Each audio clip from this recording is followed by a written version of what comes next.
Live from downtown Detroit, Local 4 News First at 4 starts now.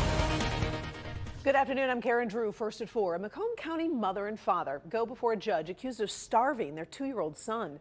Sierra Zaytona and Jonathan Cheek are both charged with murder. Prosecutors say their little boy died by starvation. We're told the boy spent time in foster care but was returned to Zaytona and Cheek.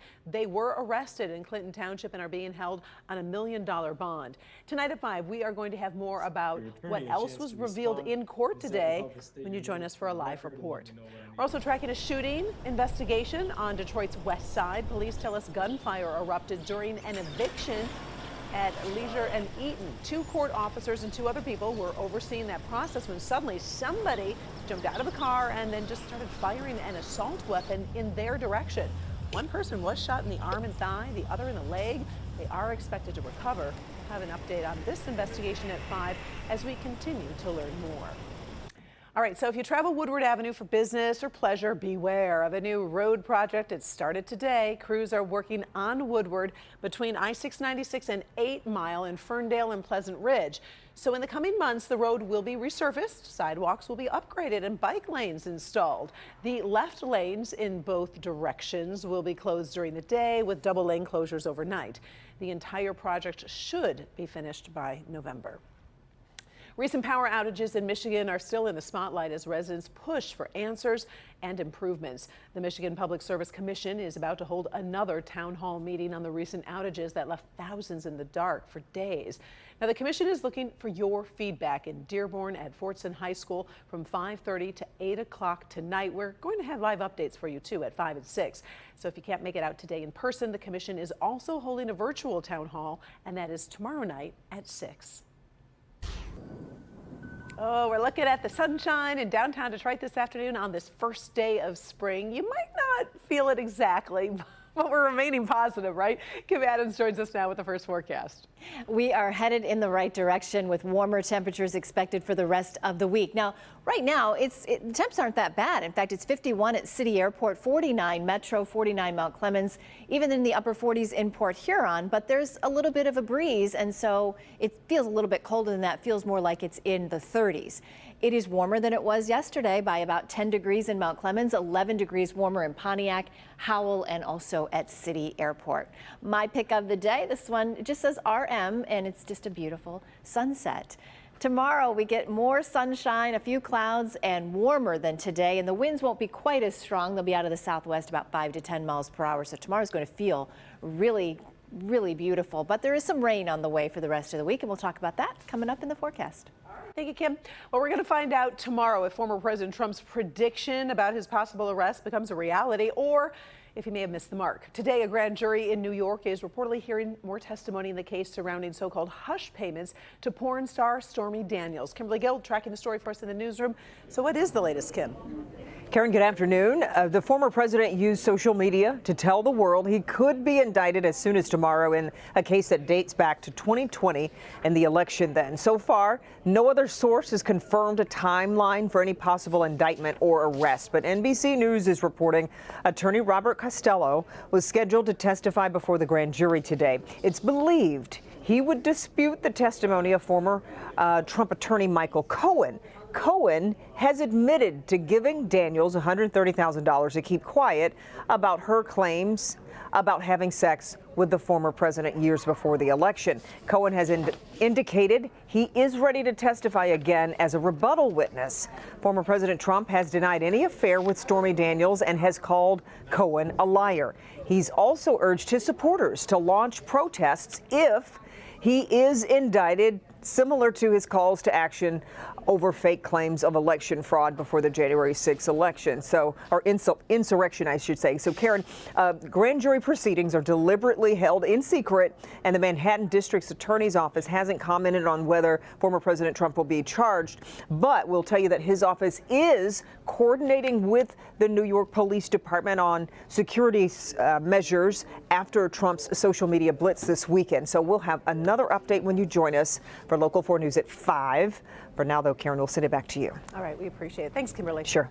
Well, a new report on this Monday afternoon from the United Nations is sounding the alarm on what it calls a climate time bomb. It says the world is rapidly approaching catastrophic levels of heating. That conclusion is based on findings of hundreds of scientists over the past few years. The report also warns the window of opportunity to make big changes is starting to close. The report says leaders in every sector, in every country, need to take bold climate action now. Paula Tutman is taking a look at how the Great Lakes are creating more dark days than sunny days because of changes in water temperature. Tell us more, Paula. Hey, Karen, yeah, I sure will. So we're literally living in the dark ages. Maybe it's better to say we're living in the darker ages. I mean, take a look out here. It is gorgeous. Yeah, it's windy, but it is beautiful. This big, beautiful mammoth lake and our Great Lakes are so massive, they create their own weather impacts. And so while Michigan does usually have the dubious distinction of having two seasons, winter and construction, this winter, we mostly just saw construction. If you feel like this winter has been particularly dark and gloomy, you're not alone. I've been navigating the darkness. Like, the winter is dark, and when we live cyclically, we can feel the difference. On this first day of spring, Lake Huron is bright, glistening, and fast-moving, completely devoid of ice. For the second year in a row, the usual cycle of lake freezing just didn't happen, explains Local 4 meteorologist Ron Hilliard. We typically see maximum ice coverage on the Great Lakes between mid-February and early March. This past mid-March, we only saw 7% of ice coverage on the Great Lakes, and that's down from typically seeing 35 to 40% ice coverage. And the cause and effect, cloud cover. Southeastern Michigan experienced its darkest winter in 73 years because of cloud cover. That warm, moist water basically goes up into the clouds, it condenses, and we can get more cloud cover, and we can also get more snow. While most of us in southeastern Michigan didn't see more total accumulated snow, we did get more than our share of ice and ice storms. More open water, more clouds, less sun. It means ice fishermen were hard-pressed to find solid ice, even on inland lakes. Ski resorts barely knitted together a season. Overall, we've been seeing a warming of the planet. In fact, January of this year was the 7th warmest January on record. That's out of 174 years of record keeping by NOAA. Here's how the numbers break down according to the National Weather Service. We have 90 days of winter. Now, during the winter that ends with the spring equinox at 5/24, March 20th, we had 66 cloudy days, 19 partially cloudy days, and only 5 clear days in which the sun could find us or we could see it and feel it.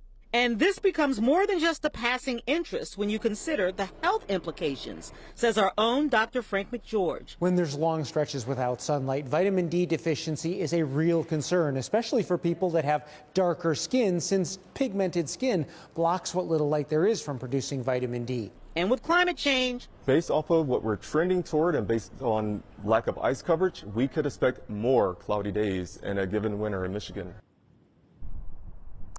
Yeah, and our new meteorologist Ron was telling me that there is data that actually indicates by the year 2050, the Great Lakes could see an overall temperature hike of, get this, Karen, a significant, staggering 7 degrees. And that's going to impact everything. Not only cloud cover, but invasive species, algae bloom, you name it, and some things I haven't named. So much to address on this climate issue. All right, Paula, we do appreciate it. Thank you so much. Still ahead, first at 4, one of the biggest tech companies in the world just announced another round of layoffs. We're going to talk about who's being targeted and also give you a little bit of perspective on those numbers. And a high-powered international summit. But the timing of this meeting is giving Russia's Vladimir Putin a timely boost. And later, do you recognize this place? We're told it's the happiest country on earth.